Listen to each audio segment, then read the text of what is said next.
Ce message va être la fondation de toute ta croyance en tant que chrétien. Et si tu n'as pas la compréhension de ce message, tu vas te rendre compte que tu as des lacunes dans ta foi. Tu auras des manques parce que la foi vient de ce qu'on entend et ce qu'on entend vient de la parole de Dieu. Essentiellement, dans ce message, on va comprendre la nature de Dieu. C'est ça la session d'aujourd'hui, la nature de Dieu. Nous vivons dans un univers qui est immense et qui est immensément magnifique. L'immensité de l'univers présuppose que son créateur est immense, qu'il est puissant. En regardant la beauté de notre monde et la conception et l'ordre, du fait que tout est ordonné, tout est grandiose, eh bien, on sait qu'il doit avoir un créateur quelque part. Il y a une question qui se pose, regardant à l'univers et conclure qu'il y a quelqu'un derrière cette création. La question se pose, qui a créé le créateur?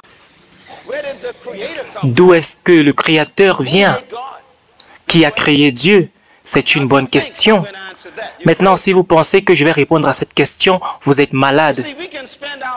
Vous savez, on peut passer toutes nos vies dans un exercice de cause et effet pour toujours.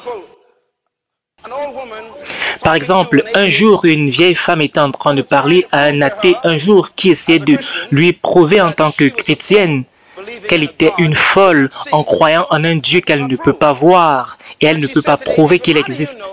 Et elle a répondu à l'athée, « Comment est-ce que tu sais que Dieu n'existe pas ?» Et il a dit, « Je n'ai pas de preuves. » Et maintenant, elle lui a posé une question, « Monsieur, d'où est-ce que les poulets viennent ?» Le monsieur, dans sa folie scientifique, a dit que les poulets viennent des œufs. Et maintenant, elle a posé la question, d'où est-ce que les œufs viennent? Et il a dit, les œufs viennent des poulets. Elle a dit, non, ça vient de la poule, de la mère poule. Et d'où est-ce que la mère poule vient? Il a dit, ça vient des œufs. Et d'où est-ce que les œufs viennent? Ça vient de la poule. D'où est-ce que la poule vient? Ça vient des œufs. Maintenant, elle a posé une question. Qui a créé le premier œuf? Et l'athée est tombé sur ses genoux et s'est repenti. Vous savez, c'était un outil de conviction pour lui. Vous savez, peu importe combien vous rentrez en arrière, on doit commencer quelque part. Bien, on peut parler de la cause et l'effet toute notre vie, mais on doit venir à un point où on conclut que, éventuellement, il y a un être qui est éternel. C'est très important de noter cela. Il y a un être éternel.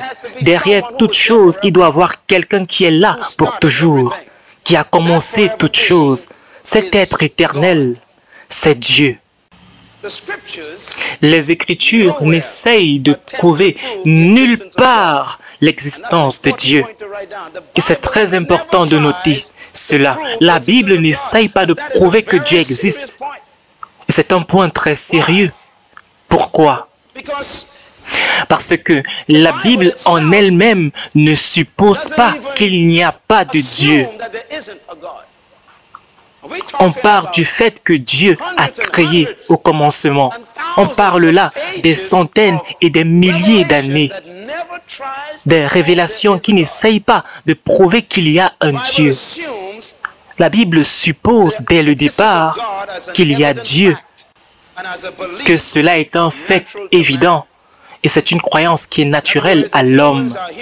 En d'autres termes, si les êtres humains sont humains, ça veut dire qu'il y a quelque chose en eux qui est en train de crier et qui reconnaît la présence et l'existence de Dieu. Tu n'as pas besoin de dire à un homme de croire en Dieu. Les Écritures, nulle part, n'essayent de prouver l'existence de Dieu comme préliminaire à la foi. En fait, la Bible ne dit jamais que tu dois prouver que Dieu existe avant de croire en lui. La Bible n'enseigne pas cela.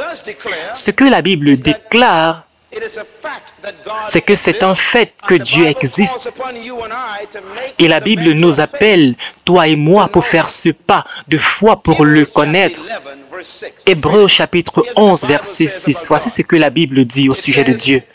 Cela dit, Celui qui vient à Dieu doit croire qu'il existe et qu'il est le rémunérateur de ceux qui le cherchent.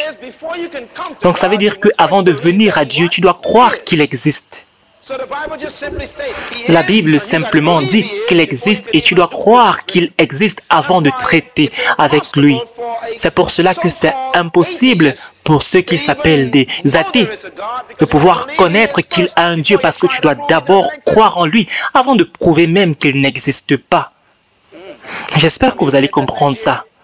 Vous savez, la Bible en effet parle des hommes qui disent dans leur cœur qu'il n'y a pas de Dieu. Mais la Bible décrit ce genre de personnes comme des fous, des folles. La conclusion de David dans le psaume 139, verset 6 dit ceci. Quand il parle de Dieu, David dit ceci, le psaume 139, verset 6. « Une telle connaissance est trop extraordinaire pour moi. Elle est trop élevée pour que je puisse l'atteindre. » David dit que je ne peux même pas parler de ce genre de sujet parce que Dieu est extraordinaire pour moi. C'est pour cela que les Écritures disent que c'est seulement un fou qui dit dans son cœur qu'il n'y a pas de Dieu. Vous savez, il y a des personnes qui refutent l'existence de Dieu. Les athées, par exemple, ils refusent que Dieu existe. Ils disent que Dieu n'existe pas. Bien, c'est vrai qu'on se pose la question, est-ce qu'il y a des vrais athées? Mais en réalité, s'il y a des vrais athées, on ne peut pas prouver qu'ils recherchent Dieu ou bien essayent de le voir, de le rechercher, de savoir s'il existe vraiment. Puisque les athées sont opposés aux convictions fondamentales de l'être humain, de la race humaine. Donc, le fardeau, la responsabilité de découvrir s'il existe repose sur eux. J'espère qu'on est ensemble. Si tu dis qu'il n'existe pas, c'est à toi de prouver qu'il n'existe pas, non pas à nous qui croyons déjà qu'il existe. Donc la prochaine fois que tu rencontres quelqu'un qui dit qu'il n'y a pas de Dieu, demande-leur juste de prouver qu'il n'existe pas. Et dites-leur que tu ne vas pas croire jusqu'à ce qu'ils t'apportent des preuves. La vie est simple quand tu traites avec Dieu. Vous savez, on ne peut pas sincèrement et logiquement prétendre être un athée, à moins qu'on ne peut établir le fait que Dieu n'existe pas. Et la preuve autour de nous est indéniable et évidente que Dieu existe réellement.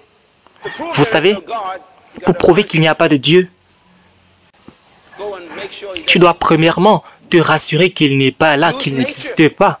Utilise la nature et prouve-moi avec la nature qu'il n'existe pas. Utilise ton intellect et prouve-moi qu'il n'existe pas. Utilise les océans, les étoiles pour prouver qu'il n'y a pas de Dieu. Si tu ne peux pas prouver, garde tes pensées pour toi-même. Mais on ne doit pas s'inquiéter de savoir qu'il existe ou pas. Regarde juste au miroir avec cette créature formidable que tu vois dans le miroir. Regarde les constructions merveilleuses de ton cerveau, de tes cellules, de ton intellect, de ton corps. Ce n'est pas une salamandre qui vient de l'océan depuis 6 millions d'années, théorie de l'évolution qui est devenue un singe et ensuite est devenu un être humain. Pourquoi est-ce qu'on n'a pas encore découvert un homme qui est moitié singe, moitié être humain? Être athée, c'est un crime contre la société. Pourquoi? Parce que cela détruit la fondation de la moralité et de la justice dans la société. Un Dieu personnel qui tient l'homme responsable et doit rendre compte pour ses actes et est appelé à garder les lois de ce Dieu. Les hommes veulent se débarrasser de ce Dieu. C'est pour cela que c'est dangereux de même soutenir des personnes qui disent qu'ils sont athées. Pourquoi? Parce qu'ils travaillent contre ta sécurité. Être athée, c'est un crime contre l'humanité. Tu essayes de déchirer le cœur de l'homme et son désir de poursuivre le spirituel, son envie de pouvoir rechercher l'infini. Et l'homme a besoin de ce désir inné pour être au courant de sa valeur propre. Les Écritures nous disent clairement que Dieu soit vrai et tout homme un menteur. Mais la question se pose, on sait qu'il y a un Dieu, mais qui est Dieu et qu'est-ce que Dieu? Et comment est-ce que tu décris cette créature extraordinaire qui est puissante, qui est omnipotente, qui est omniscient? Pour essayer de répondre à cette question, on va explorer donc la nature de Dieu, parce que la nature de Dieu révèle l'essence même d'une chose. Est-ce qu'on peut écrire le mot nature sur papier?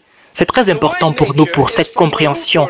Le mot nature vient du mot naturel.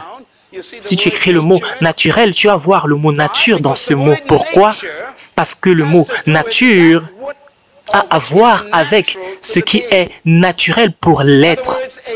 En d'autres termes, un chat est naturellement un chat, à la nature d'un chat. Il y a quelque chose qui est propre à la nature du chat. Il y a juste cette nature qui est du chat. Un chien est différent du chat. Il y a donc une nature de chien et une nature de chat. Les arbres également ont leur nature. Et leur nature est différente de celui du poisson. Chaque créature a sa nature, que ce soit dans l'eau, dans l'air, tout est différent dans la nature. Par conséquent, Dieu lui-même a une nature, il est différent, il a sa nature.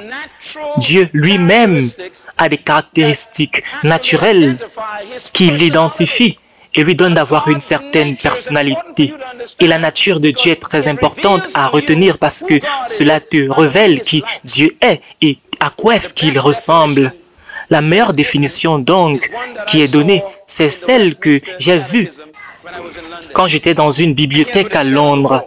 Et voici ce que cela dit. Cela dit, je cite, « Dieu est esprit, infini, éternel, inchangeable dans son être, dans sa sagesse, dans sa sainteté, sa justice, sa bonté et la vérité. » J'aime cela. Cela englobe la grandeur de Dieu dans une seule phrase.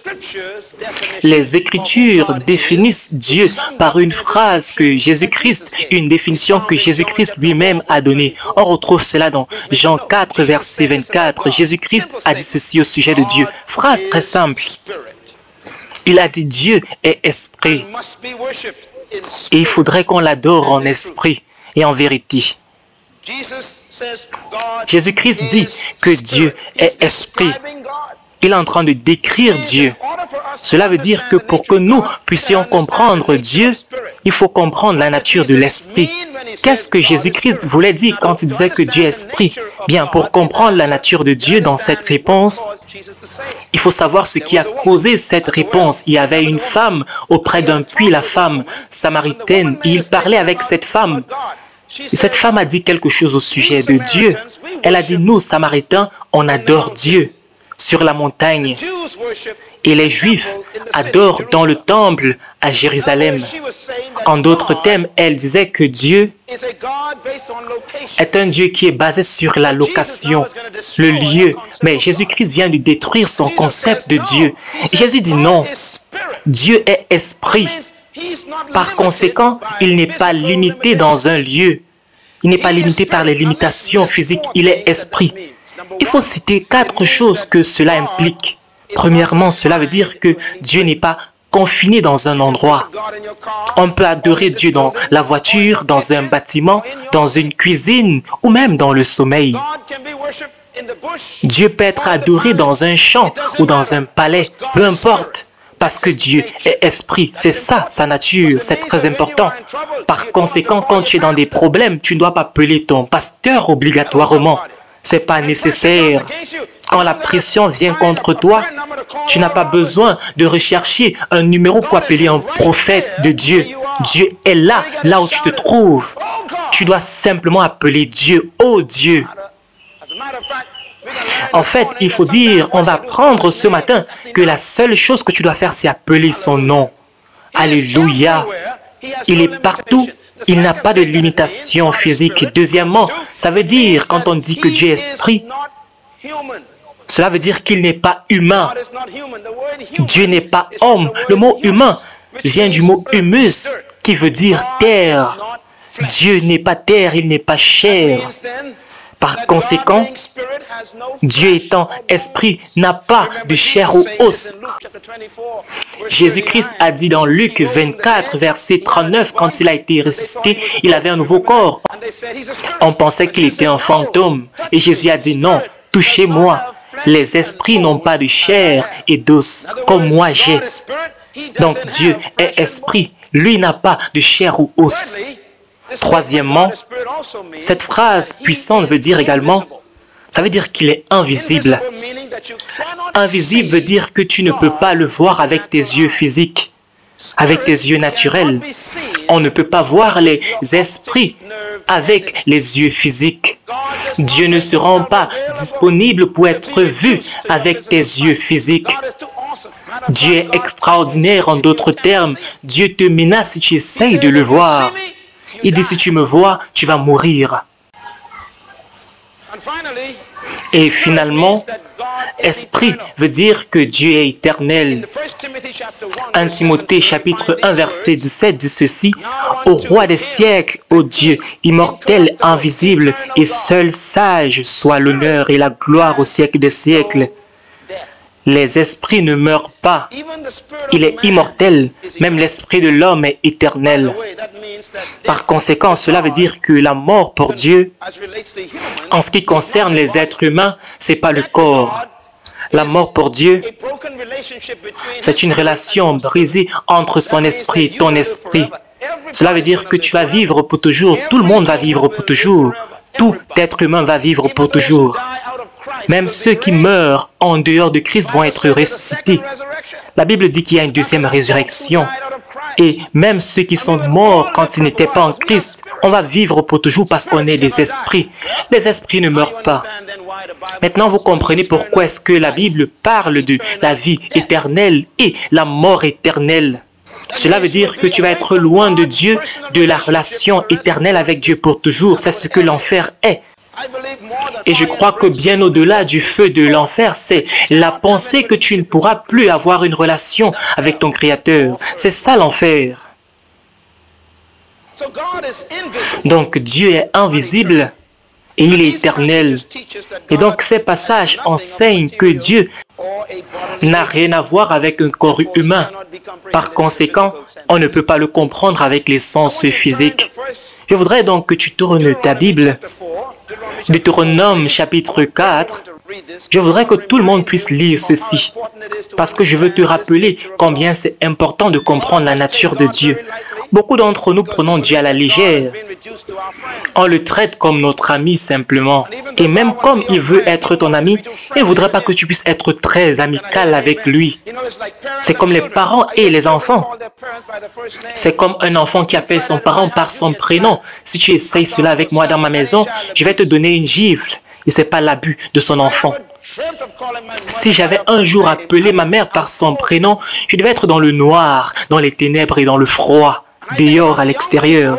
Et je crois qu'il y a beaucoup de jeunes gens qui ont eu cette idée que leur père, c'est leur ami, leur copain, ou leur maman, c'est leur sœur, leur ami. Faites très attention avec cela, chers amis, parce que le même respect qu'ils ont pour toi, ils vont transférer cela à Dieu. Et même comme Dieu est notre Père et notre ami, il est aussi notre Créateur extraordinaire. Il est notre Rédempteur. Il est le Saint. Et si les anges se prosternent devant lui et l'adorent, qui est-ce que tu penses que tu es? Peut-être on n'adore pas les anges, mais on doit adorer Dieu. Voyez combien Dieu pense de lui-même. Verset 15, Deutéronome 4. Puisque vous n'avez vu aucune représentation le jour où l'Éternel vous a parlé du milieu du feu à Horeb. Est-ce qu'on peut souligner la phrase « Vous n'avez vu aucune représentation » quand Dieu vous a parlé, parle à Moïse. Il dit à Moïse « Tu ne m'as pas vu ». Peu importe combien tu entends de Dieu, il ne va pas se montrer à toi. Voici pourquoi Dieu refuse de se montrer à l'homme. Prochain verset, il dit, ne vous corrompez pas et ne vous faites pas de sculptures sacrées, de représentation d'une idole quelconque, que ce soit sous la forme d'un homme ou d'une femme, d'un animal qui vit sur la terre, d'un oiseau qui vole dans le ciel, d'une bête qui rampe sur le sol ou d'un poisson qui vit dans l'eau sous la terre. Veille sur toi-même, sinon en levant les yeux vers le ciel et en voyant le soleil, la lune et les étoiles, tous les corps célestes, tu te laisseras entraîner à te prosterner devant eux. Fais attention à l'horoscope. Arrêtez de les appeler au téléphone. Je dis, n'adorez pas les étoiles et ne recherchez pas les étoiles pour la direction de vos vies. Je vais voir ce que l'horoscope dit ce matin. Ça vient du diable. Si tu adores les étoiles, ça vient du diable. La Bible dit, confie-toi en l'Éternel de tout ton cœur et ne t'appuie pas sur ta sagesse. Reconnais-le dans toutes tes voies et il aplanira tes sentiers. Non pas l'horoscope, non pas Scorpion, Gémeaux, Poisson. Si tu es chrétien, tu ne dois pas consulter l'horoscope. Est-ce qu'on peut dire Amen? La Bible dit, il ne faut pas adorer les étoiles ou tout ce qui se trouve dans le ciel. La Bible dit, c'est la part que l'Éternel, ton Dieu, a attribuée à tous les peuples qui vivent sous le ciel. Mais vous, l'Éternel vous a pris et vous a fait sortir de la fournaise de fer et de l'Égypte, afin que vous soyez un peuple qui lui appartienne en propre. Comme c'est le cas aujourd'hui, l'Éternel s'est irrité contre moi à cause de vous. Il a juré que je ne passerai pas le Jourdain et je n'entrerai pas dans le bon pays que l'Éternel a donné en héritage. Je mourrai donc dans ce pays, je ne passerai pas le Jourdain, tandis que vous le passerez et vous le posséderez. Veuillez bien ne pas oublier l'alliance de l'Éternel, votre Dieu, ce qu'il a conclu avec vous. À ne pas faire des sculptures sacrées de représentation quelconque que l'Éternel, ton Dieu, t'ait défendu. En effet, l'Éternel, ton Dieu, est un feu dévorant, un Dieu jaloux. Dieu ne veut pas compétir avec quelque chose ou quelqu'un d'autre. Pourquoi est-ce que Dieu ne se montre pas? Parce que s'il se montrait, s'il avait donné une image de lui, ça veut dire que Moïse devait développer cette image. Et aujourd'hui, on devait commencer à voir tout genre d'images partout dans le monde entier. Et on devait adorer l'image au lieu de Dieu. Tu devais avoir cette image dans ta poche, dans ta voiture, n'importe où, croyant que Dieu, c'est cette image. Dieu dit, je n'ai rien à voir avec des images. Tu dois simplement croire en moi, ce que je te dis au sujet de moi. Donc, il faut faire très attention. Attention à l'eau bénie, au pain et tout ce qu'on utilise pour des sacrements. Faites très attention. Il y a des gens qui croient qu'ils peuvent atteindre Dieu par des choses, par des objets. Il y a un seul moyen d'atteindre Dieu. C'est par Jésus-Christ. C'est Jésus-Christ qui l'a dit. C'est tout ce dont tu as besoin. Pas un morceau de pain, pas l'eau bénie. Ne fais aucune image.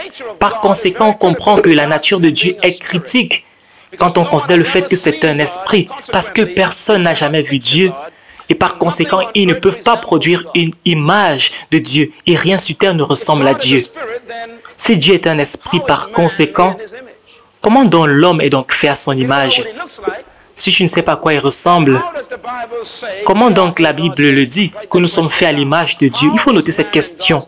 Comment donc l'homme est créé à l'image de Dieu? Comment se fait-il? La Bible dit que l'homme est créé à l'image de Dieu et Dieu est un esprit alors que l'homme est physique. Et troisièmement, qu'est-ce qu'on veut dire par les hommes ont vu Dieu? C'est la Bible qui le dit. Donc on a trois questions. Qu'est-ce qu'on veut dire par l'homme est créé à l'image de Dieu? Deuxièmement, qu'est-ce que cela signifie quand on dit que Dieu a des bras, il a des mains, il a des pieds, il a des yeux, il a des oreilles? Et troisièmement, qu'est-ce qu'on veut dire par le fait que les hommes ont vu Dieu? Donc, on va traiter avec la première question dans cette image.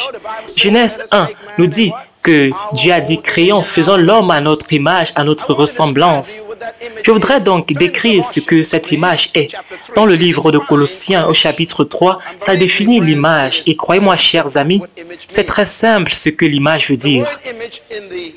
Le mot image en hébreu, le texte original, veut dire le caractère moral et intellectuel. La nature morale de Dieu, les caractéristiques intellectuelles de Dieu. Colossiens chapitre 1, verset 15. Le Fils est l'image du Dieu invisible, le premier-né de toute la création.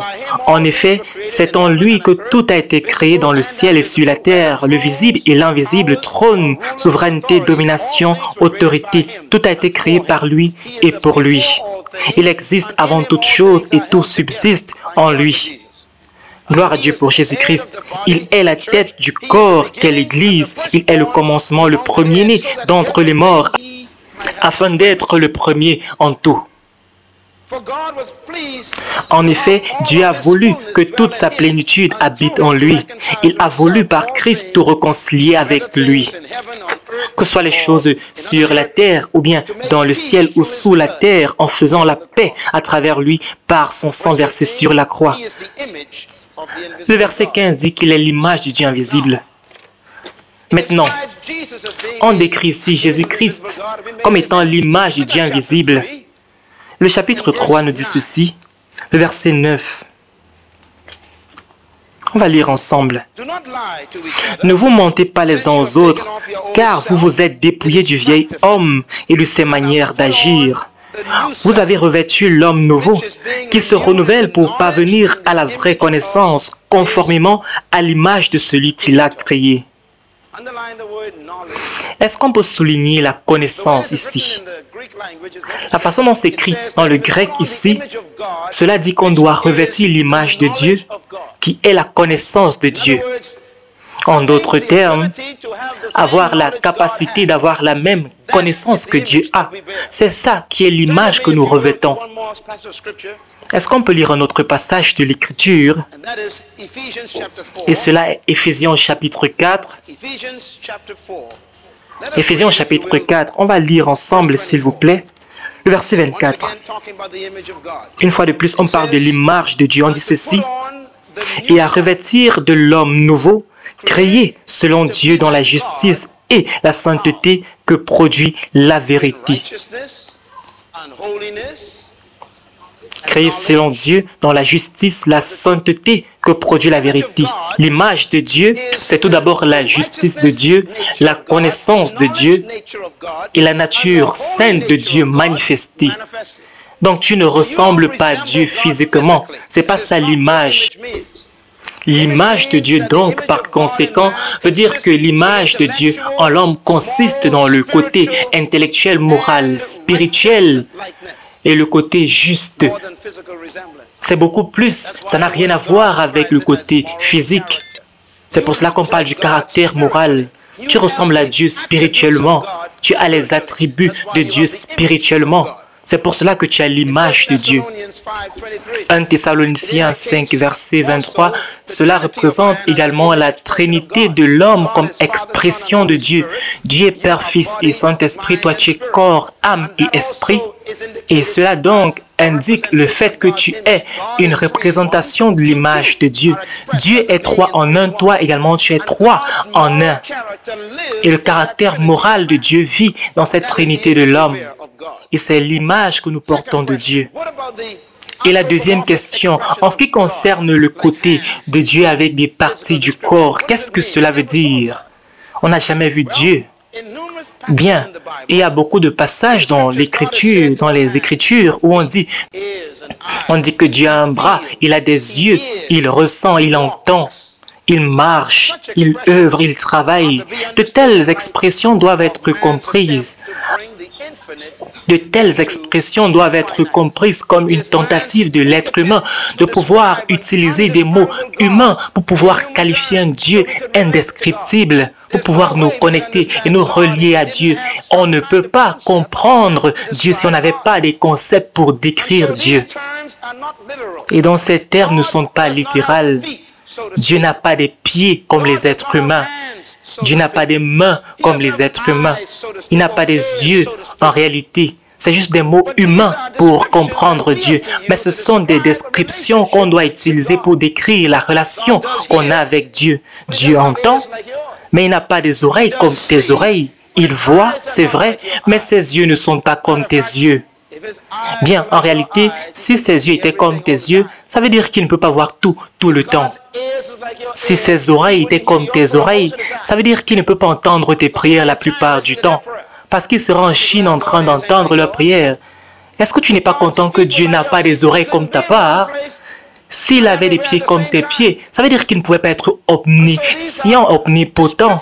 Il ne pouvait pas être partout à la fois omniprésent. Donc ce sont des termes pour pouvoir nous relier, nous connecter, essayer de comprendre Dieu. Comment est-ce que tu peux qualifier Dieu? Quand on te dit que Dieu est un purificateur, il expose tes péchés par sa présence. Et cela te brûle. Et tu es convaincu de ton péché, le feu de Dieu. C'est un feu dévorant, dévorant pour tes péchés. Et qu'en est-il de la troisième question, quand on dit que les hommes ont vu Dieu? Je vais donc vous donner une contradiction dans les Écritures pour répondre à cette question. Exode 24, verset 10, on dit ceci.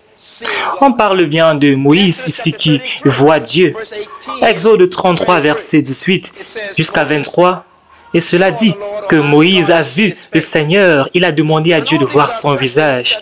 Et toutes sont des questions qui se soulèvent. Est-ce que Moïse a réellement vu Dieu? Jésus-Christ vient dans Jean verset 1, verset 18 et il dit ceci, je cite, « Personne n'a jamais vu Dieu. » C'est ce que Jésus-Christ dit. Donc Moïse dit, je veux voir Dieu ou bien j'ai vu Dieu. Et Jésus-Christ dit, aucun homme n'a jamais vu Dieu. Donc, est-ce que c'est une contradiction? Qu'en est-il d'Exode 33, verset 20? Dieu dit lui-même, « Aucun homme ne peut me voir et vivre. » Donc, qu'est-ce que ça veut dire de voir Dieu? Premièrement, l'Esprit peut être manifesté dans une forme physique, même comme ce n'est pas physique, c'est la première réponse. En d'autres termes, Jean 1, verset 33, Jean-Baptiste dit, « J'ai vu l'Esprit descendre du ciel comme une colombe. » En d'autres termes, Jean a vu une représentation physique d'un être invisible. Il a vu le Saint-Esprit avec ses yeux. Donc Dieu peut de temps en temps se manifester des parties de lui pour ton bénéfice, non pas pour lui. Mais cela ne veut pas dire que tu as vu Dieu. Ce que tu as vu, c'était une manifestation, une expression de Dieu, mais pas Dieu lui-même. Deuxièmement, les anges de l'Éternel. L'ange de l'Éternel est une manifestation de Dieu. Dans l'Ancien Testament, on va parler des anges plusieurs fois, mais il y a un ange qui est un problème dans l'Ancien Testament. On l'appelle l'ange de l'Éternel. Est-ce que vous avez déjà vu ça? Eh bien, cette phrase, l'ange de l'Éternel, fait référence à Jésus-Christ lui-même. Mais il n'avait pas le nom Jésus parce qu'il n'était pas dans la chair. L'ange de l'Éternel est donc en référence avec une manifestation de Dieu pour un but bien spécifique, à un temps ponctuel, mais ce n'est pas la manifestation complète de Dieu. L'ange de l'Éternel se retrouve dans Genèse 16, verset 7, Genèse 10, verset 13, Genèse 22, verset 12. Notez ces passages, s'il vous plaît. Genèse 18, verset 16, Exode 13, verset 21. Abraham a reconnu l'ange de l'Éternel, il s'est tenu devant l'Éternel et il a dit, il a appelé Jéhovah, l'ange de l'Éternel. L'ange ici, c'est Elohim qui veut dire Dieu, manifestation complète de Dieu. Mais il a été vu comme un ange. L'ange ne veut pas dire ce que toi tu crois dans ta tête. Beaucoup de personnes ont cette image de l'ange avec des ailes. Quand Abraham a vu un ange, il n'avait pas d'ailes. Il les a reçus comme ses invités. Il a demandé qu'on cuisine pour eux. Abraham n'a jamais dit qu'ils avaient des ailes. Abraham les a confondus pour des étrangers. Donc, je sais que peut-être vous avez vu des peintures, mais ce n'est pas réaliste. Les peintures que vous avez vues sont les descriptions que Jean a vues de certains chérubins. Quand Jean était en train d'essayer de les décrire, ou bien quand Ézéchiel les a vus, Daniel les a également vus, et certains d'entre eux avaient l'apparence des ailes. Mais il y avait des millions qui n'avaient pas d'ailes. Donc un ange n'a pas nécessairement ce que tu as vu peint sur cette photo, sur cette image. L'ange de l'Éternel est une manifestation de Dieu. Je vais maintenant partir dans une référence de la Bible quand on parle de l'ange de l'Éternel. Josué au chapitre 5, quand Josué a traversé le Jourdain et Josué est parti dans la terre promise. La première chose qu'il a vue, c'était l'ange de l'Éternel. Voyons comment il était vêtu. Josué chapitre 5, verset 13. Cela dit, comme Josué était près de Jéricho, il leva les yeux et regarda. Voici qu'un homme se tenait devant lui, son épée dégainée dans la main. Josué alla vers lui et lui dit, « Es-tu pour nous ou pour nos ennemis ?» C'est ce que Josué a demandé. Et il répondit, « Non, je suis le chef de l'armée de l'Éternel. J'arrive maintenant. » Josué tomba le visage contre terre, adora et dit, « Que dit mon Seigneur à son serviteur? » Il a adoré cette créature qu'on appelait un homme. Il avait l'apparence d'un homme. Il a demandé, « Que dit mon Seigneur à son serviteur? » Enlève tes sandales de tes pieds, car l'endroit où tu te tiens est saint. Josué se conforma à cet ordre. D'où est-ce que ce commandement est venu pour la première fois? On a entendu ça pour la première fois à quel moment? C'est Dieu qui parlait à Moïse. Dieu a parlé à Josué et à Moïse également. Il a dit la même chose, mais il avait deux formes différentes. Quand il est apparu à Moïse, c'était un feu brûlant dans une brosse. Mais pour Josué, c'était un homme avec une épée dégainée. Et cela, c'est parce que Dieu se manifeste à toi selon tes besoins. J'espère que vous comprenez. Quand Dieu dit « Heureux ceux qui ont le cœur pur, car ils verront Dieu », ça veut dire que si tu vis de façon pure dans toute situation, Dieu va se montrer pour te soutenir. Et Dieu peut se manifester comme un homme qui est en train de te donner 1000 $ de chèque. Pourquoi? Parce que tu as besoin d'argent dans cette situation. Et Dieu va utiliser les gens. Josué n'avait pas besoin de brousse avec un feu qui brûle. Il regardait Jéricho, il avait besoin de quelqu'un pour combattre. Donc Dieu a dit, tu n'as pas besoin de feu ici, tu as besoin d'un guerrier. Je vais venir en tant que guerrier. Est-ce que tu es prêt à combattre? Et l'instruction que Josué avait reçue, c'était de faire le tour de Jéricho. Est-ce qu'on est ensemble? Dieu lui a donné le chemin dont il avait besoin pour avoir sa solution. Nous savons que c'est Dieu ici parce que dans tout autre endroit où un ange est apparu et un être humain s'est prosterné pour l'adorer, l'ange l'a réprimandé et lui a dit de se lever et ne pas l'adorer. Mais cette personne n'a pas dit quelque chose. En fait, la personne a dit « Enlève ta chaussure » parce que celui est saint. Ça veut dire que c'est Dieu. Cet homme qui était donc une manifestation de Dieu est en train de dire que tu dois me respecter parce que la terre sur laquelle je me tiens est une terre sainte.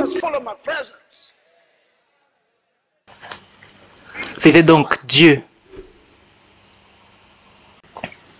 On va poursuivre. Troisièmement, la Bible le dit clairement. Troisièmement, aucun homme ne peut voir Dieu dans son essence et vivre. Donc, qu'est-ce que cela signifie? Jean 1, verset 18, « Aucun homme n'a jamais vu Dieu, mais le Fils unique qui est dans l'intimité du Père est celui qui l'a fait connaître. » C'est Jésus-Christ qui cite ce passage. Jean 1, verset 18, « Aucun homme n'a jamais vu Dieu, personne n'a vu Dieu. Mais le Fils unique qui est dans l'intimité du Père est celui qui l'a fait connaître. » Donc ça veut dire que personne ne peut voir Dieu sauf Christ. Pourquoi? Parce que Christ est Dieu. Il est dans l'intimité du Père. C'est pour cela qu'on dit qu'au commencement était la parole et la parole était avec Dieu. La parole était Dieu. Et cette parole est devenue chair. Et dans cette parole, on parle de Jésus et Jésus-Christ est Dieu. Est-ce qu'on est ensemble? Il sait à quoi Dieu ressemble et il dit personne ne peut voir Dieu. La Bible dit qu'il a fait connaître Dieu, non pas qu'il a montré Dieu, parce qu'on ne peut pas voir Dieu. Dieu est tellement extraordinaire. Il a fait connaître Dieu, non pas qu'il a montré Dieu. Il faut faire la distinction.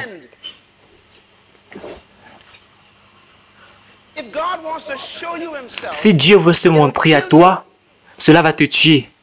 Mais il peut se faire connaître, il peut se révéler pour que tu puisses comprendre juste un peu. Il y a de cela 4 semaines, quand j'ai commencé cet enseignement, je vous ai décrit à quoi l'univers ressemble. On parle de 500 millions de galaxies dans l'univers et c'est un Dieu qui a créé. Est-ce que tu veux rencontrer ce Dieu? Est-ce que tu es sûr que tu veux rencontrer ce Dieu? Est-ce que tu veux rencontrer le Dieu qui maintient 500 millions de galaxies?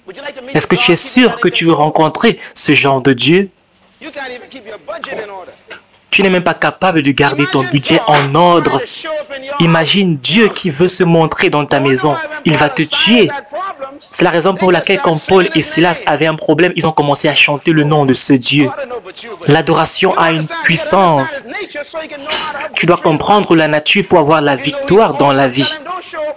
Si tu sais qu'il est extraordinaire, dis-lui de manifester juste une petite portion de lui pour réparer la situation.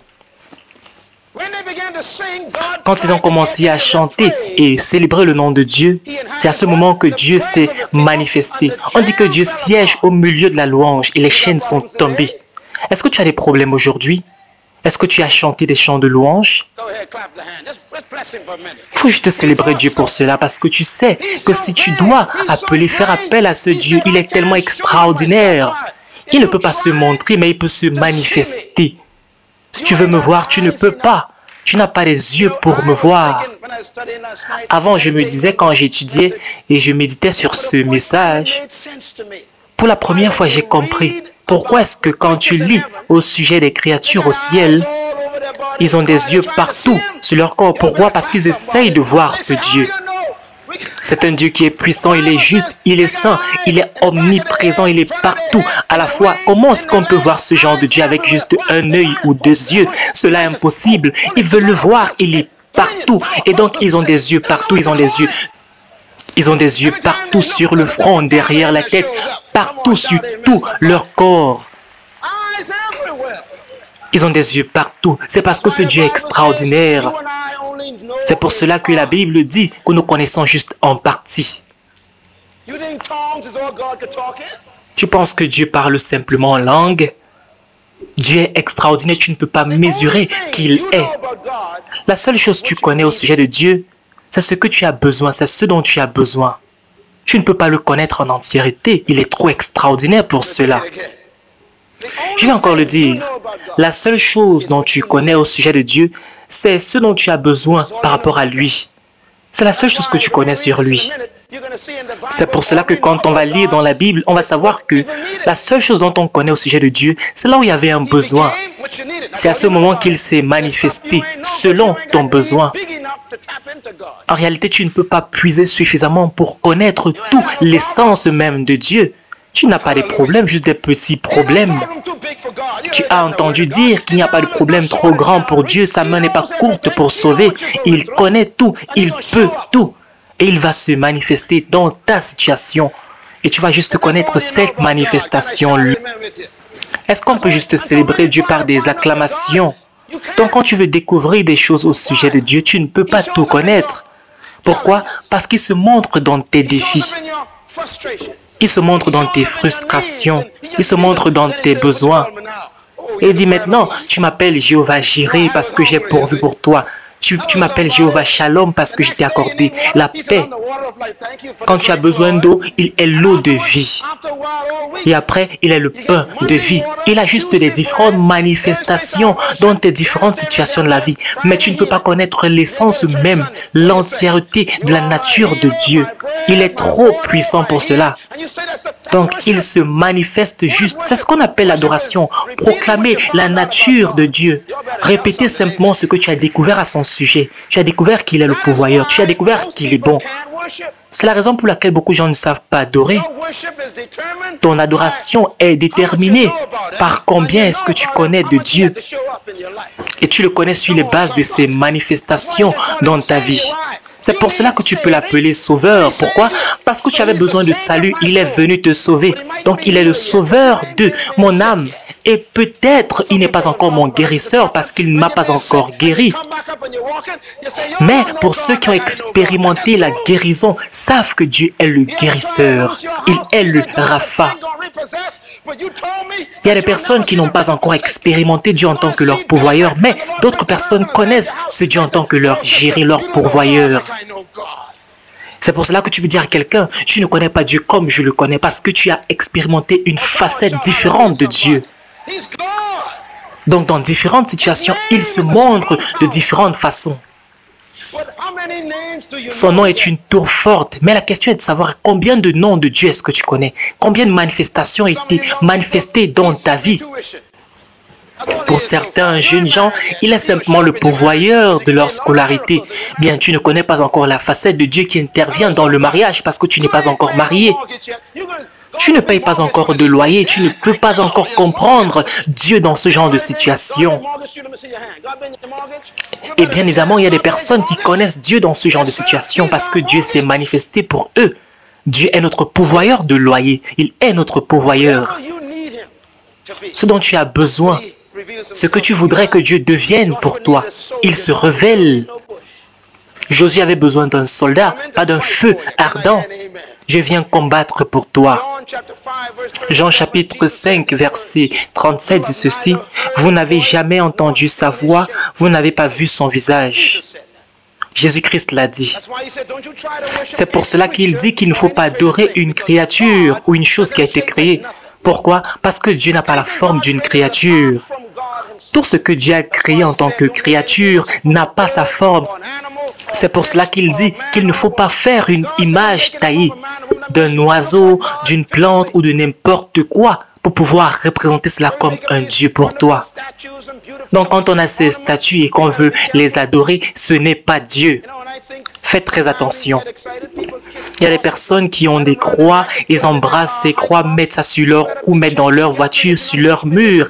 Faites attention d'adorer ce truc au lieu d'adorer Dieu. Il y a des gens qui ont des crucifixes dans leurs mains et pensent qu'il y a une magie dans ce crucifix.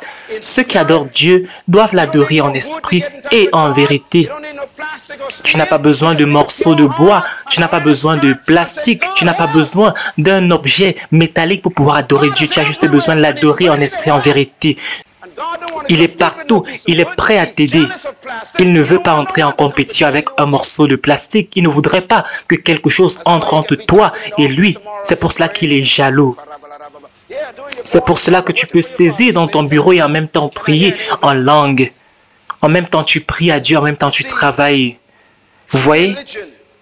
La vraie religion pourrait donc être définie comme la communion entre deux personnes, entre Dieu et entre l'homme. Il est impossible d'avoir une communion avec toi-même. En fait, le mot communion, c'est deux mots qui sont mis ensemble. C'est union commune, c'est deux personnes qui ont des attributs communs, qui sont unifiés. C'est pour cela que la Bible nous dit qu'on doit adorer Dieu en esprit, parce que nous sommes également esprits, créés dans son image, ayant son caractère moral, on peut donc communier avec Dieu. Les chiens ne peuvent pas communier avec Dieu, les poissons ne peuvent pas communier avec Dieu, les plantes ne peuvent pas communier avec Dieu, et Dieu ne communie pas avec eux. Dieu prend soin d'eux, mais il ne communie pas avec eux. C'est pour cela que ceux qui pensent que Dieu se trouve dans tout, plantes, animaux, sont dans l'erreur. On ne trouve pas Dieu dans un chien. Il ne revient pas en tant que chat. Dieu a créé ces choses pour manifester sa gloire, mais non pas pour lui donner gloire. Si Dieu n'était pas une personne, il ne pouvait pas avoir une communion. Et c'est très important. Même comme il est esprit, il est une personnalité. Et une relation indépendante des deux côtés est donc nécessaire pour garder la relation. Si tu veux communier avec Dieu, et Dieu est une personne, il n'est pas une force. Dieu est une personne, il n'est pas une influence. Il est une personne, non pas le cosmos, ou bien un cerveau, une intelligence. Il n'est pas une intelligence que tu vois sur Star Wars. Et fais très attention avec ces choses qu'on montre à la télévision. Dieu n'est pas juste quelque chose qui se retrouve dans l'espace. Il n'est pas juste une intelligence. Dieu est une personne et il est esprit. On ne peut pas le voir. Et Dieu communie et se connecte avec sa créature, l'être humain. Et la question c'est, qu'est-ce qu'une personnalité si Dieu a une personnalité? La personnalité existe où il y a une intelligence, une pensée, une volonté, il y a la raison, l'individualité, et un mot important, une conscience. Et le plus important, l'autodétermination. Je vais répéter encore cette liste. Une personnalité implique qu'il y a toutes ces choses. Si tu n'as pas tout cela, ça veut dire que tu n'es pas une personnalité. Premièrement, il y a d'abord l'intelligence. Ensuite, il y a la volonté. Il y a une pensée. Il y a la raison. L'individualité. Cela inclut également la conscience de soi et l'autodétermination. Tout être avec une personnalité doit avoir tous ces éléments. Les chiens, par exemple, ne sont pas conscients d'eux-mêmes. Ils n'ont pas l'intelligence de l'esprit. Les chiens, les chats, les poissons manquent tout ceci. Ils n'ont pas la conscience d'eux-mêmes. C'est la raison pour laquelle nous sommes séparés des autres créatures. Un chien ne sait pas quand il fait quelque chose de mauvais. C'est pour cela qu'on doit le frapper. Un poisson ne sait pas quand il fait quelque chose de mauvais. C'est un instinct juste pour lui. Les animaux ne s'asseyent pas pour planifier l'avenir.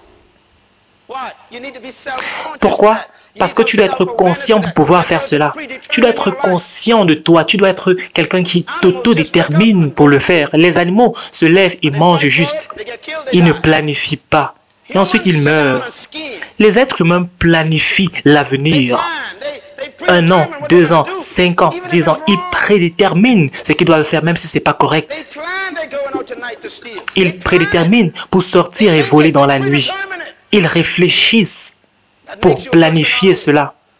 Cela fait de toi une personnalité. Bien, si c'est le cas, donc remarquez qu'il y a une chose qui manque de cette liste. Et c'est la substance, la matière. Tu n'as pas besoin de la matière pour être une personnalité. Tu n'as pas besoin d'un corps pour avoir une pensée. Tu n'as pas besoin d'un corps pour avoir une volonté. Tu n'as pas besoin d'un corps pour être quelqu'un qui est conscient. Pour pouvoir prédéterminer ta vie, tu n'as pas besoin d'abord d'un corps. C'est la raison pour laquelle Dieu peut avoir une personnalité sans la partie physique, la manifestation physique. Il est esprit et il a une personnalité, il a une personne. Bien, c'est la raison pour laquelle il est capable de se connecter à nous de façon efficace. La nature et la personnalité de Dieu, comment est-ce qu'on fait pour connaître? Ça va être une bénédiction pour toi. La personnalité de Dieu est donc révélée dans son nom, dans ses noms. Pourquoi? Parce que le concept biblique du nom dénote l'essence d'une chose, d'une personne. En d'autres termes, en réalité, en hébreu, la Bible est écrite en hébreu, en tout cas l'Ancien Testament, le nom d'une chose, c'est la chose. Le nom d'une chose, c'est la chose, et la chose, c'est son nom. C'est très important quand tu étudies Dieu. Dans le concept des noms dans les Écritures, le nom d'une chose, c'est la chose. Et cette chose, c'est son nom. C'est la raison pour laquelle quand Dieu traite avec l'homme, Dieu a ceci de ce qu'il a un nom. Il a plusieurs noms. Parce que les noms ne sont pas juste des appellations. Ces noms représentent, sont des descriptions, l'essence même de qui Dieu est. C'est la raison pour laquelle dans la Bible, on donne le nom des lieux, dépendamment de ce qui s'est produit dans ce lieu, sur la base d'un incident, sur la base d'une circonstance, de quelque chose qui s'est déroulé dans ce lieu. Donc, on donnait toujours des noms, ou même un bébé, sur la base de ce qui s'est passé autour de la naissance de ce bébé. Donc, on donnait le nom de cet enfant sur la base de l'événement. C'est parce que le nom est bien plus qu'une appellation. Cela englobe l'expérience, la nature. Quand Dieu a rencontré Abraham, il s'appelait Abraham, ce qui veut dire stérile. Et donc la première chose qu'on a changé, c'est le nom d'Abraham parce que tu vas devenir ton nom. Et aussi longtemps que tu as vécu jusqu'ici, tu es devenu ton nom. Abraham était stérile. À cause de son nom, il n'avait pas d'enfant. Abraham n'avait pas d'enfant à cause de son nom. Donc Dieu a décidé de changer son nom. Et par conséquent, Dieu a rendu Abraham Abraham, qui veut dire père d'une multitude. Et bien qu'il était stérile, il avait un nom qui disait qu'il portait beaucoup d'enfants en lui. Et par conséquent, il est devenu père d'une multitude. Dieu a également changé le nom de Sarai, la femme d'Abraham, pour qu'elle devienne Sarah. Dieu a changé son nom également. Tu vas devenir Sarah, qui est la mère d'une multitude, une mère de plusieurs. Vous pouvez imaginer que dans quelques jours, leur nom a changé. Dieu a rejeté le nom que les parents avaient donné. Il a donné un nouveau nom à chacun d'entre eux. Ils ont commencé à s'appeler avec ce nouveau nom. J'imagine qu'Abraham a appelé une réunion pour dire à ses serviteurs que à partir d'aujourd'hui, je m'appelle maintenant Abraham, le père d'une multitude. Et ma femme s'appelle maintenant Sarah, une mère d'une multitude. Et les serviteurs ont commencé à commérer à côté. Quand vous parlez à ma femme, vous l'appelez mère d'une multitude. Et quand vous vous adressez à moi, appelez-moi le père d'une multitude. Et cela a pris 25 ans pour que le bébé puisse venir. Je ne sais pas, mais j'ai l'impression que tu dois demander à Dieu de te donner un nouveau nom rapidement. Il faut déclarer ce que Dieu a dit de toi jusqu'à ce que cela se réalise. Déclare jusqu'à ce que cela se réalise. C'est pour cela que tu dois partager tes rêves. On va commencer à te voir avec cette nouvelle vision. Le cas d'Abraham, on l'appelait déjà père d'une multitude pendant 25 ans, mère d'une multitude pendant 25 ans et toutes ces années. Ils entendaient toujours ce nouveau nom. C'est la raison pour laquelle toutes les nuits ils partaient ensemble coucher pour pouvoir coopérer avec Dieu. Leur nom voulait dire qu'ils étaient les parents d'une multitude. Et certains d'entre vous qui n'avaient pas d'enfants en tant que couple marié, je vous dis, commencez à changer votre nom. Dis à ton mari, à partir de maintenant, appelle-moi Sarah et moi je vais t'appeler Abraham. Et on va travailler sur ce projet jusqu'à ce que ce projet se réalise, jusqu'à ce qu'on devienne parents d'une multitude. Donc le nom, c'est la chose. Par exemple, Jacob veut dire quelqu'un qui trompe. Il était professionnel dans ce domaine. Il a volé la richesse, les bénédictions de son frère. Quand Dieu l'a rencontré, Dieu a changé son nom. Quand Dieu l'a rencontré, Dieu lui a donné le nom d'Israël, qui veut dire prince de Dieu. Les noms d'Abraham et Jacob ont été changés. Le nom de Moïse était Moshe, qui veut dire au travers de l'eau, et il a traversé la mer avec le peuple. Simon veut dire quelqu'un qui est instable. Et Jésus-Christ a dit, j'aime pas ce nom, je vais t'appeler maintenant Pierre pour que tu sois stable. Il était le premier prédicateur après cela qui a converti 3000 personnes. Il est mort sur la croix après Jésus-Christ. Il est devenu stable, mais avant il était instable à cause de son nom. N'appelle jamais ton fils Damien. Ça veut dire démon. Vous vous demandez pourquoi les enfants se comportent bizarrement, vérifiez leur nom. Mon nom c'est Miles, ça veut dire soldat. Je suis toujours à mon poste. Je suis un bon soldat. Je garde mon but. Je suis fixé sur ma vision et ce que Dieu voudrait que je fasse. Je suis solide, je suis un soldat. Quelqu'un qui s'appelle Richard veut dire riche.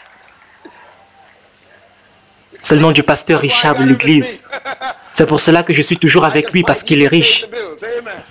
Je vais lutter et lui va payer les factures. Si ton fils s'appelle Léon, ça veut dire lion. Bien, la question c'est quel est ton nom? Vérifie. Parce que chaque fois qu'on appelle ton nom, on appelle ce nom, on libère une puissance spirituelle. Voyons pourquoi c'est important de connaître ceci. Dans le livre d'Exode 3, verset 14, Moïse a posé une question importante à Dieu. Personne n'avait jamais posé cette question à Dieu. Dieu parle à Moïse et Moïse dit, je t'écoute, c'est bien. Mais maintenant, qui es-tu? Quel est ton nom? Tu m'as dit que tu es Dieu. Mais maintenant, quel est ton nom? Maintenant, Dieu a un problème pendant ce moment. Il est devant un homme qui a l'audace de lui poser cette question. Quel est son nom? Il faut dire que le nom d'une chose, c'est l'être, c'est l'essence.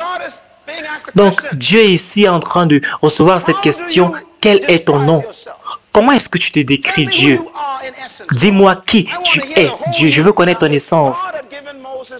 Si Dieu avait donné à Moïse un seul nom, on devait être dans des problèmes. Parce que cela voudrait dire que tu ne peux que expérimenter Dieu dans ce seul mot. Avec cette seule facette manifestation de Dieu. La réponse de Dieu était parfaite, bien évidemment, parce que c'est Dieu. Dieu dit, mon nom, c'est je suis. Je suis celui qui suis. Gloire à Dieu. On va comprendre cela, ce que cela signifie. Dieu a dit, je suis celui qui suis. Bien, maintenant, qu'est-ce que cela veut dire? C'est un concept hébreu très intéressant. On va écrire ce que cela veut dire. Cela veut dire que tu es. Il est l'être. Je suis veut dire l'être. Cela également veut dire, voici une chose intéressante, le mot « je suis », celui qui suit, cette phrase en hébreu, le contexte hébreu, le texte original, cette phrase a 3 temps de l'indicatif. Il y a « j'étais », il y a « je suis » et « je serai ». Mot très intéressant, je suis celui qui suit. 3 temps dans une seule phrase. J'étais, je suis et je serai. C'est celui que je suis. Bien, qu'est-ce qu'il est en train de dire à Moïse? Ce que je suis, c'est ça que tu dois m'appeler. Et je suis ce que tu as besoin que moi je devienne dans cette situation. Appelle-moi avec ce nom. Donc, si tu as besoin de quelque chose, appelle ce nom et je vais devenir cette chose. Donc, ce que j'étais hier, c'est ce que tu avais besoin hier. Ne me donne pas le nom d'hier, aujourd'hui, parce que tu as besoin de changement face à une situation nouvelle. Donc, ça veut dire que si tu as une expérience de moi, ce nom n'est pas permanent parce que j'ai plusieurs facettes et je change de nom face à la situation. Je suis celui qui suis. C'est pour cela que le Nouveau Testament le dit qu'il est le même hier, aujourd'hui et éternellement. Son nom, c'est lui. Par conséquent, les noms de Dieu englobent sa vraie nature et sa personnalité. Ça nous dit qu'il est sa nature, ce qui est naturellement Dieu. Dieu se fait connaître en proclamant ou bien en faisant connaître ses noms. Et donc, il se révèle en exposant son nom. Quand tu peux connaître le nom de Dieu, donc tu peux en fait capturer une portion de qui il est. Cela révèle donc son caractère et sa personnalité. Je vais vous donner les noms de Dieu. On va écrire ensemble. Premièrement, le premier nom qu'on voit dans la parole de Dieu, décrivant Dieu, c'est Elohim. E-L-O-H-I-M, le mot Elohim, et cela est défini comme Dieu. Ça veut dire créateur, le Dieu créateur. Elohim. El, c'est Dieu et Lohim, c'est créé. Le Dieu créateur, Dieu le créateur. Et également, il y a le pluriel de ce mot Elohim. Et cela représente la plénitude de sa puissance. Toute sa puissance est exprimée dans l'Elohim. Et donc, le Père travaille, la parole travaille et l'Esprit travaille. C'est la raison pour laquelle la Bible dit que la parole de Dieu a créé toutes choses. L'Esprit de Dieu a mené cela à l'existence et Dieu le Père donnait les directives. Mais ces trois travaillaient ensemble en tant qu'un. Dieu Elohim, c'est le Dieu créateur. Donc quand tu as besoin de quelque chose qui n'existe pas encore, tu dois appeler le Dieu Elohim. Elohim veut dire qu'il peut créer quelque chose à partir de rien. La nature de Dieu donc est qu'il crée. Deuxièmement, un autre nom de Dieu, c'est Jéhovah. Jéhovah. Bien, beaucoup d'entre vous, vous avez entendu plusieurs religions appeler le nom Jah. C'est d'où est-ce qu'ils ont ce nom, le nom Jéhovah. En fait, c'est un acronyme parce qu'ils essayaient de décrire Dieu. Yahovah ou Yahvé, c'est une autre expression de Dieu, ou bien Jah, et ceci est en référence à Jéhovah. Qu'est-ce que Jéhovah veut dire? Jéhovah veut dire, est-ce qu'on peut noter? Ça veut dire Seigneur. Seigneur. Ça veut dire être. C'est le mot que Moïse a eu. Je suis.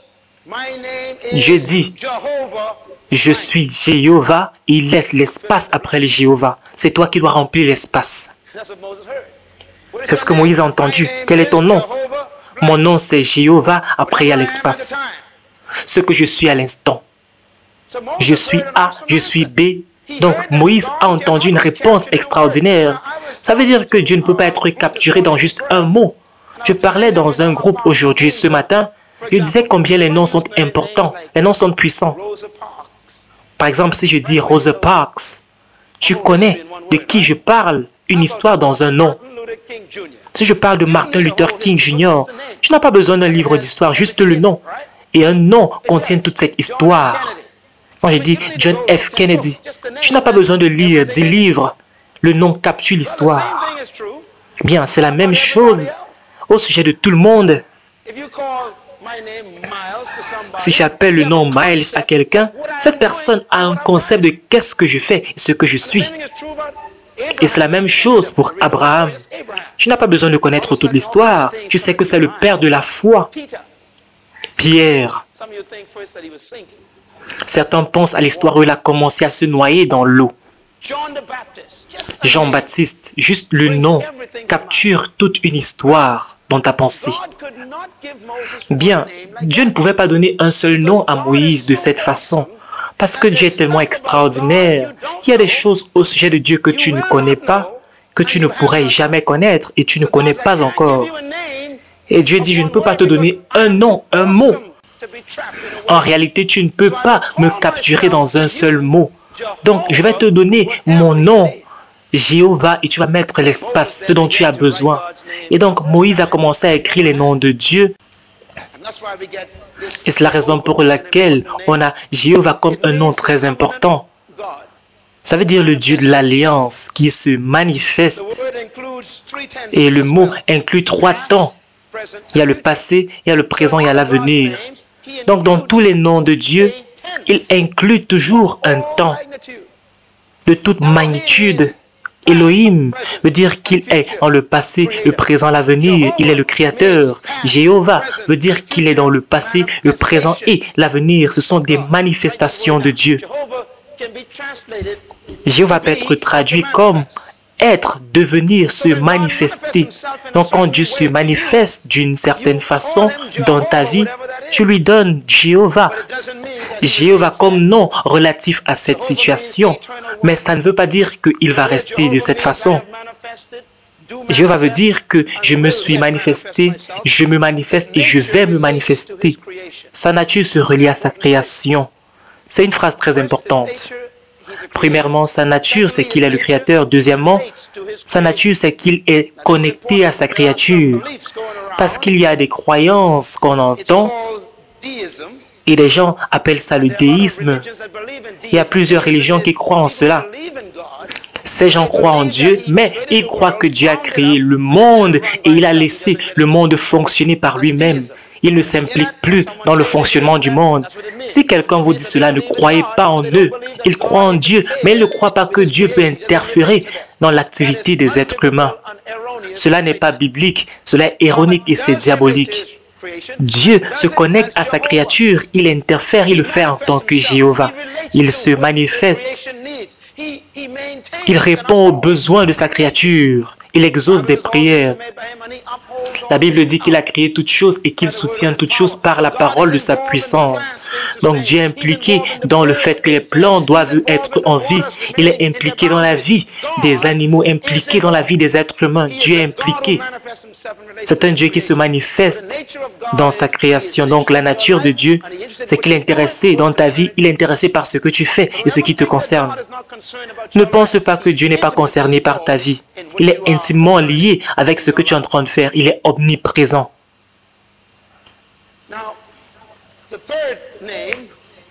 Le troisième nom de Dieu, je vais juste faire une petite phrase avant de continuer. Si son nom c'est lui, et il est son nom, donc pour pouvoir appeler son nom, c'est l'adorer. C'est pour cela qu'on appelle les noms de Dieu dans l'adoration. Craindre son nom, c'est le craindre. Louer son nom, c'est le louer. Glorifier son nom, c'est le glorifier. Être connecté à son nom, c'est être connecté à lui. Appeler son nom en vain, c'est traiter Dieu vainement. Qu'est-ce que ça veut dire appeler le nom de Dieu en vain? Ça ne veut pas dire utiliser le nom de Dieu comme une insulte. Vain veut dire vide, la vanité. Cela veut dire qu'on doit appeler ce nom avec révérence. On n'utilise pas ce nom à la légère. On n'utilise pas le nom de Dieu à la légère. On doit savoir que quand on utilise le nom de Dieu, on fait appel à lui. On fait appel à Dieu. Appeler son nom, c'est l'appeler. C'est comme dire que Dieu condamne quelque chose ou quelqu'un. C'est une phrase dangereuse parce que la Bible dit qu'il ne vient pas pour détruire, pour voler ou pour tuer. C'est quelqu'un d'autre qui le fait. Il est venu pour donner la vie et la vie en abondance. Il n'est pas venu détruire. Dans le livre de Jean 3 au verset 16, on connaît le passage. Dieu a tant aimé le monde, mais le verset 17 dit Dieu n'a pas envoyé son Fils dans le monde pour condamner le monde, mais pour que le monde, au travers de lui, soit sauvé. Donc c'est dangereux de dire que Dieu est là pour condamner. Ça, c'est utiliser le nom de Dieu en vain, parce que ce n'est pas ça qu'il fait. Et ceux qui utilisent cette phrase, que ce soit à la télévision, n'importe où, parce que c'est apporter la destruction sur votre famille, votre vie, votre métier et votre relation avec des gens. Quand on appelle le nom de Dieu, on est en train de traiter avec quelqu'un qui est très puissant. On appelle le nom de Dieu, on appelle Dieu. Dieu dit on ne doit pas utiliser le nom de Dieu dans la profanité. Tu es en train de maudire Dieu. La Bible dit qu'on ne doit pas blasphémer le nom de l'Éternel. Ça veut dire que tu passes partout et tu dis que Dieu va partir en enfer. Qu'est-ce que ça veut dire? Dieu a créé l'enfer, ce n'est pas pour Dieu. Et tu dis cela, tu es en train de blasphémer, c'est toi qui vas être en enfer. On ne blasphème pas le nom de l'Éternel. C'est la raison pour laquelle c'est critique quand les gens sont en train de dédier quelque chose au nom de Dieu comme un bâtiment d'église. On peut dédier ses possessions, sa maison, son bureau, ses chaises, n'importe quoi que vous possédez, votre voiture au nom de l'Éternel, les instruments d'une église. Tout ce que vous avez comme équipement, la maison de l'Éternel, ça devient la propriété de Dieu. Ça veut dire que si les gens traitent cela avec profanité, si les personnes abusent cela, vous avez le pouvoir de parler contre eux au nom de l'Éternel. Parce que cela n'est pas humain. Ces produits ne sont plus humains, ces produits sont saints. Il y a des personnes qui entrent dans les églises pour voler, qui volent des équipements.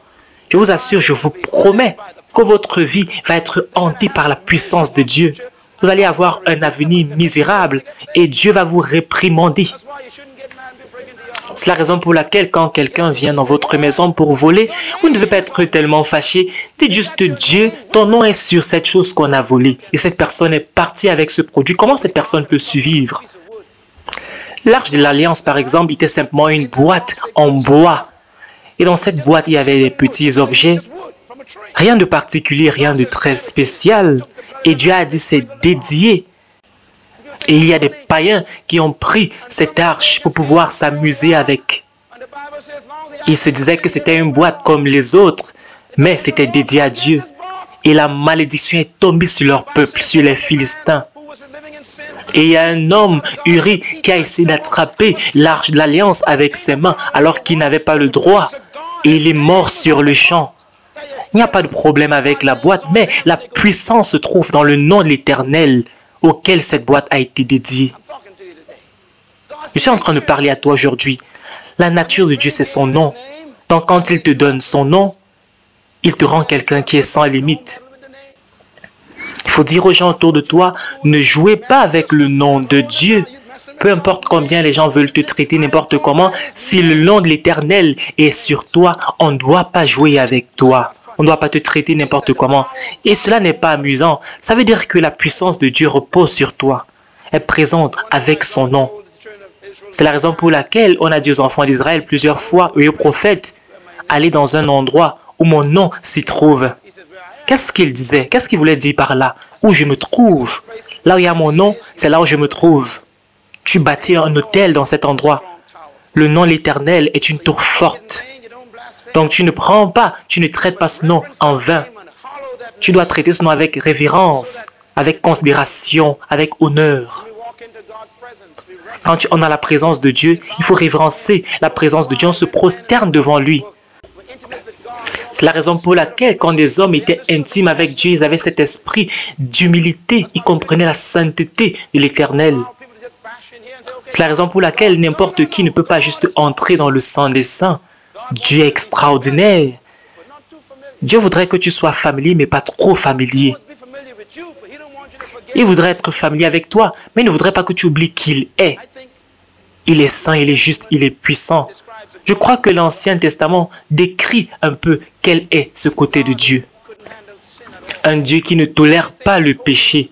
Et la seule chose qui le retient aujourd'hui, c'est le sang de Jésus-Christ. Ce n'est pas ta bonté, ce n'est pas ton bon comportement ou qui tu crois que tu es. La seule chose qui te protège aujourd'hui, c'est le sang de Jésus. Quand il te voit, c'est le sang de Jésus-Christ. Si ce n'était pas le cas, il devait te tuer, te détruire. Il ne peut pas accepter le péché. Mais le sang de Jésus-Christ est exceptionnel. C'est la raison pour laquelle tu dois remercier Jésus-Christ, adorer Jésus. Parce que c'est seulement à cause de Jésus que tu peux entrer dans sa présence. Au travers du sang de Jésus, tu peux l'appeler Père. Sans le Jésus, tu l'appelles feu dévorant. Gloire à Dieu pour Jésus. Amen. Gloire à Dieu pour Jésus-Christ. Amen. Le nom de Jésus. Le nom de Jésus est un nom merveilleux. Troisièmement, le nom Jéhovah Rapha. Ça veut dire que le Seigneur qui te guérit. Exode 15. Dans sa nature, c'est quelqu'un qui guérit. Il n'est pas juste le créateur, il n'est pas juste celui qui se connecte avec sa créature, mais il est également la personne qui guérit. Jéhovah Rapha, si tu es malade, il devient ta guérison. Quatrièmement, Jéhovah Nissi. Et ce mot veut dire l'Éternel, notre bannière, ou notre défense, notre guerrier, celui qui combat pour nous. Quand Dieu apparaît en tant que guerrier, il n'est pas venu guérir, il est venu combattre. Il est venu défendre son peuple. Et Dieu voudrait être ton Jéhovah Nissi. Peu importe ce que tu rencontres, tu fais appel à lui. Jéhovah Nissi, quand tu appelles ce nom, il se montre, il apparaît comme un combattant. Je ne sais pas ce par quoi tu traverses, mais utilise ce nom. Note ce nom. Mets cela dans ta voiture et dis, voici, je dois faire appel à Jéhovah Nissi. Appelle Dieu pour combattre pour toi. Mais on ne connaît pas ses noms, on ne sait pas comment, quand l'appeler. Quand tu as des problèmes, tu ne peux pas appeler Jéhovah Shalom, tu as besoin de quelqu'un pour combattre pour toi. C'est la raison pour laquelle tu dois connaître le Seigneur. Le prochain sur la liste est Jéhovah Shalom. Le Seigneur notre paix. Ça veut dire que sa nature, c'est de conforter, non pas juste de lutter, mais de conforter. Voici quelque chose d'extraordinaire au sujet de Dieu, c'est que une partie combat et une autre partie apporte la paix. Étonnant, mais c'est Dieu. Ça dépend de est-ce que tu as besoin de lui dans ce moment pour avoir de la paix. Donc tu ne peux pas dire que son nom c'est simplement paix. Non, son nom c'est paix, mais il est également guerrier. Donc il s'appelle Jéhovah et maintenant tu mets l'espace après. Ça dépend de ce que tu veux. Si tu veux quelque chose, je vais venir dans ta vie et apporter la réponse à ton besoin. Et après cette expérience, tu vas commencer à connaître Dieu sous cette facette. Et cela change quand tu rencontres Dieu. C'est pour cela que c'est important de ne pas mépriser la discipline de l'Éternel. Pourquoi? Il te donne un langage avec lequel tu vas l'adorer. Ne méprise pas les difficultés par lesquelles tu passes. Dieu te donne de nouveaux noms avec lesquels tu vas l'appeler. Ne méprise pas les frustrations et les déceptions de la vie. Dieu te donne l'opportunité de le découvrir sous de nouveaux noms. Souvent tu dis à Dieu, pourquoi est-ce que tu permets ceci? Il dit non, c'est parce que je voudrais que tu puisses me donner de nouveaux noms. Tu vas me découvrir autrement. Tu n'as jamais traversé ce problème, Dieu va te montrer qu'il est dans cette situation. Si tu connais seulement le Dieu du salut, ça veut dire qu'il y a un gros problème. Vous avez un témoignage à raconter, c'est comme quelqu'un qui a tout perdu, qui a été rejeté par les hommes. Vous avez tout perdu et Dieu vous relève. Personne ne pourra prendre la gloire pour cela. Tu te lèves et tu parles fièrement de ce que Dieu a fait pour toi. Tu commences à partager ton témoignage. J'étais aveugle et Dieu m'a restauré la vue. Maintenant, je peux voir. Avant, j'avais une situation qui était tellement compliquée, mais Dieu m'a libéré. Il m'a délivré. Dis à ton voisin, il faut avoir ton propre nom. Il faut avoir ton propre nom. Je voudrais que tu connaisses sa nature par une rencontre avec lui. Dieu est un bon Dieu. Le sixième nom, Jéhovah Raha. R-E-A-H-A. Jéhovah Raha. C'est le Seigneur mon berger. Ça veut dire qu'il te guide, il pourvoit pour toi. Le berger conduit son troupeau. Et Dieu dit, je suis ton berger. Le psaume 23. Septièmement, Jéhovah Tsidkenu. On appelle ça T-S-I-D-K-E-N-U. Tsidkenu. Un nom très important. Et c'est l'Éternel notre justice. Et sa nature, c'est de racheter. L'Éternel notre Rédempteur, quand tu as besoin de rédemption, tu l'appelles, tu fais appel à lui. Huitièmement, Jéhovah Jireh. Celui-ci est populaire, Jéhovah Jireh. Souviens-toi, tu affectes l'Éternel quand tu appelles ce nom. Fais appel à lui. Fais appel à l'Éternel, c'est ce qu'il te dit. Jéhovah Jireh, c'est l'Éternel mon pourvoyeur. C'est le Dieu qui pourvoit pour mes besoins. Il rencontre tes besoins. Il pourvoit pour toi. Neuvièmement, Jéhovah Shammah. Jéhovah Shammah. Est-ce qu'on peut dire ensemble Jéhovah Shammah? Jéhovah Shammah. Est-ce qu'on peut faire que les démons tremblent dans le monde invisible? Jéhovah Shammah. Qu'est-ce que ça veut dire? C'est l'Éternel est présent. Il est présent avec moi. Mon Dieu est avec moi. Il est présent. Quand tu te sens seul, dis juste Jéhovah Shammah. Fais appel à lui parce qu'il est là. Et à ce moment, tu vas ressentir une onction. Est-ce que tu peux dire avec moi Jéhovah Shammah? Je voudrais que la prochaine fois qu'on se rencontre pour adorer, on va commencer par dire que Jéhovah est Shammah. Est-ce qu'on peut dire Amen? On va juste crier Jéhovah Shammah.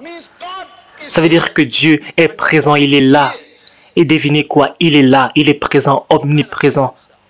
Et il se manifeste. Quand tu es dans une réunion et les choses ne fonctionnent pas comme tu veux, les négociations ne marchent pas, dis juste Jéhovah Shammah intervient. Et on te dit, qu'est-ce que tu dis? Que non, je ne parlais pas à toi. Je suis sérieux. Quand tu es à un entretien d'embauche, tu dis juste Jéhovah Shammah parce que tu as besoin de son aide. Utilise-moi. Dieu est avec moi, il est là, il est présent. Et maintenant, on commence à te dire qu'on voudrait que tu viennes travailler là. Pourquoi? Parce que l'Éternel est là. Il intervient dans ta situation. Je voudrais encourager ceux qui écrivent des chansons, d'écrire une chanson sur Jéhovah Shammah. Jéhovah Shammah. C'est une très belle chanson. Commençons à chanter ce genre de chanson. Chante cette chanson quand tu pars dans ton lieu de travail. Commence à parler de Jéhovah Shammah. Déclare la présence de Dieu dans ton lieu de service, dans tes affaires. Et tu vas voir, les clients viennent parce que l'Éternel est là, il est présent, parce que tu as déclaré la présence de son nom. Son nom est une tour forte. Tu entres dans ta maison, les choses ne fonctionnent pas comme tu veux avec tes enfants. Tu te lèves et tu proclames Jéhovah Shammah, l'Éternel est présent. Tes enfants vont être mal à l'aise, ils vont commencer à changer de comportement parce que l'Éternel est là. Jéhovah Shammah est là. Il est présent. La Bible dit, où la présence de Dieu est, il y a la liberté. Et dans sa présence, il y a une plénitude de joie. Si le mariage ne fonctionne pas bien, fais appel à Jéhovah Shammah. Jéhovah Shammah. Et ton partenaire te demande, qu'est-ce que tu dis? Tu dis non, je ne m'adressais pas à toi.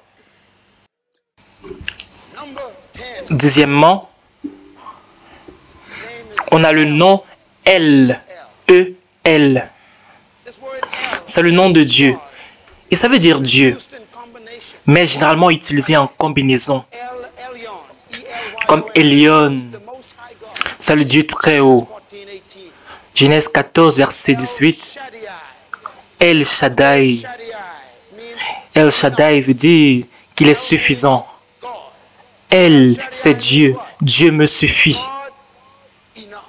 Dieu est suffisant. Dieu me suffit. Vous pouvez proclamer cela, que Dieu est suffisant. Dieu te suffit. Dieu nous suffit. Dieu est suffisant. Ça veut dire que quand tu n'as pas suffisamment de choses pour payer tes factures, suffisamment d'argent pour payer tes factures, fais juste appel à El Shaddai. En d'autres termes, finis le reste de ce que je n'ai pas. Tu es suffisant. Tu combles les vides que je n'ai pas, parce que Jéhovah Jireh est affecté par Jéhovah El Shaddai. On a besoin d'appeler ses noms, appeler sa personne. Il est Dieu. On a El Olam. Ça veut dire que Dieu qui est éternel. Dieu est éternel. 11e, un autre nom qu'on n'utilise pas beaucoup, c'est le nom Adonai. C'est son nom Adonai. Est-ce qu'on peut dire ensemble Adonai? C'est le nom de Dieu. Il s'est révélé en tant que Adonai. Ça veut dire maître. Que celui qui domine, celui qui gouverne. C'est quelqu'un qui gouverne. Isaïe 10, verset 16. Il est l'Adonai. Il est le maître. Il est le Seigneur. C'est le propriétaire de tout. Ce mot Adonai est important. Et cela a à voir avec le dernier nom que je vais te donner. Et le dernier nom, c'est... Le 12e nom, c'est Père. Dieu s'appelle Père. Il ne s'est jamais appelé Mère, mais Père. Et le mot Père ici, c'est le mot hébreu qui veut dire Abba. Et il est la source et celui qui soutient. Bien. Dieu est la source de toute chose qui a été créée. Et par conséquent, il est Adonai. Il est propriétaire de tout. Il est l'éternel de tout. Il maîtrise tout. Il gouverne sur tout. Et c'est important. S'il est Adonai, il peut faire avec sa création ce qu'il désire. Il fait ce qu'il veut. Il domine. Il est le Père. Il est la source. Il domine. En tant que notre Père, il nous soutient. Bien évidemment, même les méchants. Ça ne veut pas dire que eux le considèrent comme Père. Il est simplement leur source. C'est ceux qui ont l'Esprit de Dieu qui peuvent crier Abba Père. Même comme il t'a créé et il est responsable de te soutenir, ça ne veut pas dire que toi tu le considères comme Père sans le Saint-Esprit. Et aucun homme ne peut recevoir le Saint-Esprit à moins qu'il ne vienne à Jésus-Christ. Ceux qui sont antagonistes sont des personnes qu'on appelle les agnostiques et ils disent que tu ne peux pas connaître Dieu. Ils disent que tu ne peux pas connaître Dieu. Je suis d'accord avec eux sur un côté. En réalité, tu ne peux pas connaître Dieu, mais tu peux appréhender Dieu. Tu ne peux pas comprendre Dieu, mais tu peux l'appréhender. On ne pourra jamais connaître tout sur Dieu, mais on peut connaître certaines choses sur Dieu. On a les polythéistes. Ce sont des personnes qui croient qu'il y a plusieurs dieux. Donc, ils servent des créatures, ils servent la création au lieu de servir le Créateur. Ces personnes sont dans l'erreur, ils sont confus. Ils servent la créature au lieu de servir Dieu. On a également les panthéistes. Ils disent que Dieu est tout et que tout se trouve dans Dieu. On trouve Dieu dans n'importe quoi. Ils adorent des arbres, des souris. Dieu se trouve dans la nature. Dieu se trouve dans la rivière. Donc c'est là où les Amérindiens ont eu leur religion, où les hindouistes ont eu leur religion. Cette croyance, cette philosophie panthéiste, Dieu se trouve dans tout. Ils adorent les bœufs, comme en Inde, alors que c'est de la bonne nourriture. Ils adorent le serpent, parce que Dieu se trouve dans le serpent. Ils croient en la réincarnation, que Dieu envoie un esprit dans le serpent. Même les arbres, ils servent les arbres. Ils adorent tout genre de choses. Ça, c'est démoniaque. Non, on ne doit pas le faire. Dieu a dit, il ne faut pas faire quelque chose en mon image, sous la terre, dans le ciel. Pour prétendre cela avec moi, ce n'est pas moi, parce que je n'ai pas la forme de mes créatures. Ne m'adorez pas au travers de ma créature. Je veux une relation exclusive. On a également la philosophie matérialiste. Et c'est une philosophie dangereuse. Ce que cela signifie, c'est que la pensée et la matière est un. Ça veut dire que toute chose est constituée de matière, il n'y a pas d'esprit. Tout est juste de la matière. Et c'est très dangereux. Parce que pour eux, l'homme c'est un animal. Par conséquent, on peut tuer un homme, on peut boire son sang, on peut traiter cette personne n'importe comment. Tout est juste de la matière. Tout est juste de la poussière. Il n'y a pas d'esprit. C'est dangereux. C'est la raison pour laquelle on voit des jeunes, des vieux poursuivre de l'argent au détriment des vies des autres personnes parce que cet esprit a possédé notre société. On doit venir contre cet esprit au nom de Jésus-Christ. On a également le déisme. C'est croire qu'il n'y a pas de Dieu personnel. Il y a juste quelqu'un qui a créé la terre et est parti. Donc pour eux, Dieu n'interfère pas dans les affaires des humains. J'ai découvert quelque chose et c'est que un gramme de bon sens vaut beaucoup mieux qu'un kilogramme, que des kilogrammes de philosophie. Utilise juste ton bon sens et tu vas savoir qu'il y a un Dieu. Tu n'as pas besoin de longs discours pour pouvoir croire qu'il y a un Dieu. Juste pense à la vie. Pense juste à la vie. Les animaux, les oiseaux, le fait que tout est ordonné. Tu vas savoir que certainement il y a un Dieu avec toute cette beauté. Et encore plus important, et que ce Dieu a une nature. Et cette nature est tellement simple. Il a créé, il est créateur, il se connecte à ce qu'il a créé, il guérit, il est juste, il délivre, il conforte, il guide, il rachète, il pourvoit, il demeure avec nous. Et ce Dieu, il est présent, il est suffisant. Et ce Dieu, il est maître. Et encore plus, il est Père. Pour pouvoir le connaître, c'est l'aimer. Et pour l'aimer, c'est le connaître. Et l'aimer davantage, c'est le connaître davantage.